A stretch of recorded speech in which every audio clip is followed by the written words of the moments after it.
नमस्कार। नवीन योग में आप सभी का स्वागत है। हम अष्टांग योग के बारे में पढ़ रहे थे और पिछले वीडियो में हमने यम पर चर्चा की थी कि ये यम क्या होते हैं, क्योंकि 8 अंग हैं इसके: यम, नियम, आसन, प्राणायाम, प्रत्याहार, धारणा, ध्यान और समाधि। तो इसकी जो पादान है उसमें जो दूसरी पादान है, आज हम उसकी चर्चा करने वाले हैं कि जब हम यम है जो कि महाव्रत कहे गए हैं और समाज के लिए ये अनिवार्य है, सभी के लिए अनिवार्य है, यम का पालन करना अत्यंत आवश्यक है।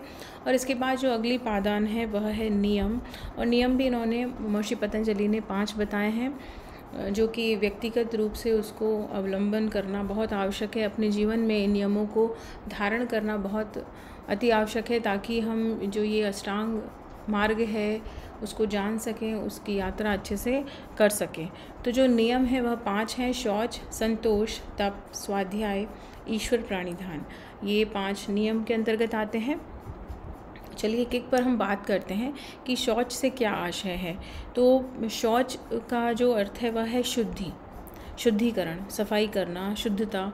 शौच का अर्थ है शुद्धि, जो कि 2 प्रकार की होती है: बाहरी शुद्धता और अभ्यंतर मतलब अंतः स्वच्छता। हम बाहरी स्वच्छ तो रहें ही रहें, लेकिन हम हमारे भीतर भी स्वच्छ हों, शुद्ध हों, हमारा जो प्रवृत्ति है वह शुद्धता की ओर हो। तो उसके लिए इन्होंने शौच को पालन करने के लिए बोला है और उसको पहले ही रखा है कि ये जो शौच है बहुत ही अनिवार्य है, व्यक्तिगत रूप से इसका पालन होना अति आवश्यक है। तो जो बाह्य शौच होती है उसकी पालना करना आसान है, जैसे मृतिका जल आदि से पात्र, वस्त्र, स्थान आदि को पवित्र रखना, और मिट्टी और जल आदि से शरीर के अंगों को भी शुद्ध रखना। शुद्ध, सात्विक, नियमित आहार से शरीर को सात्विक, निरोग और स्वस्थ बनाए रखना। षट शोधन करना, जैसे बस्ती, धौती, नेति आदि औषधियों से भी हम शरीर को शुद्ध रख सकते हैं।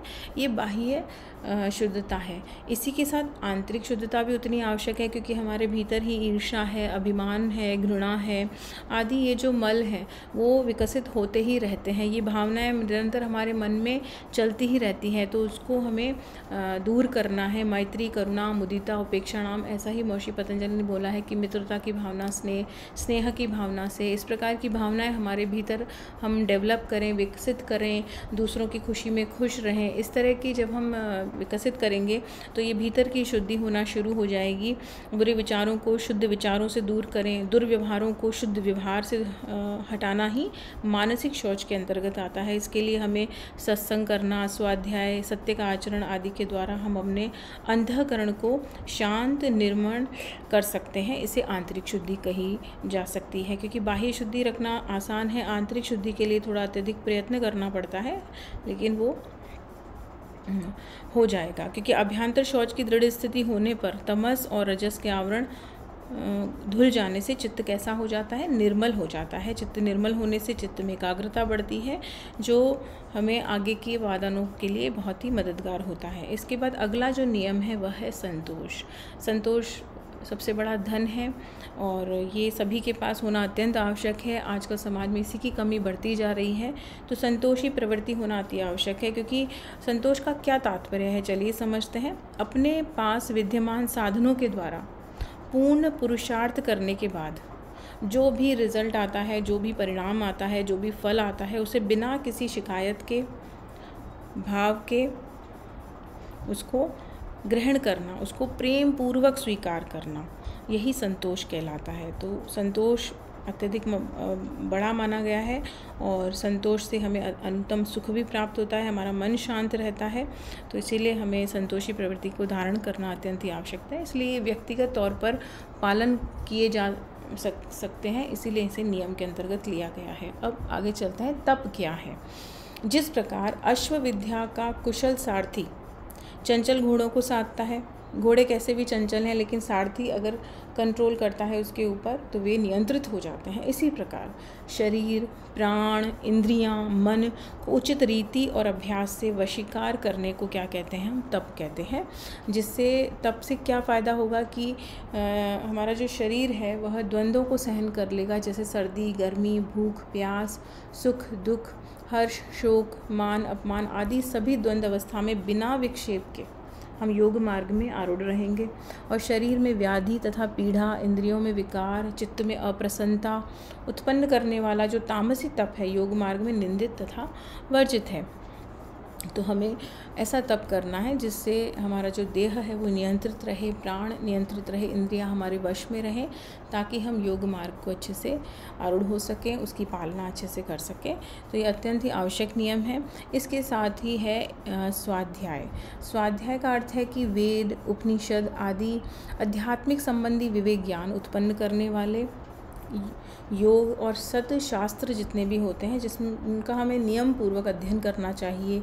ओंकार का जाप करना चाहिए, गायत्री आदि मंत्रों का जप ही स्वाध्याय है। और जब हम स्वाध्याय करते हैं तो हमें अनेकों लाभ होते हैं। देखिए, अध्ययन करना हमारे जीवन में एक स्थिरता देता है, एक आत्मिक शांति हमें प्राप्त हो जाती है। जीवन के कई प्रश्न होते हैं जिसका समाधान हमें स्वाध्याय से प्राप्त होने लगता है।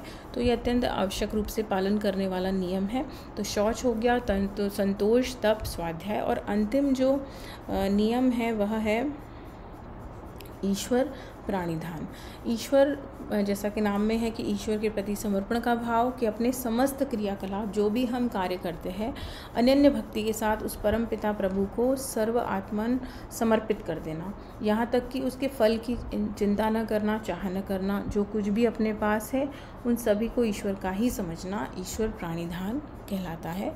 तो ईश्वर के प्रति संपूर्ण समर्पण जब हम कर देते हैं तो हमें आपको फील होगा, शरीर में हल्कापन आएगा और हम स्ट्रेस फ्री रहेंगे, तनाव मुक्त अवस्था हमें प्राप्त होगी।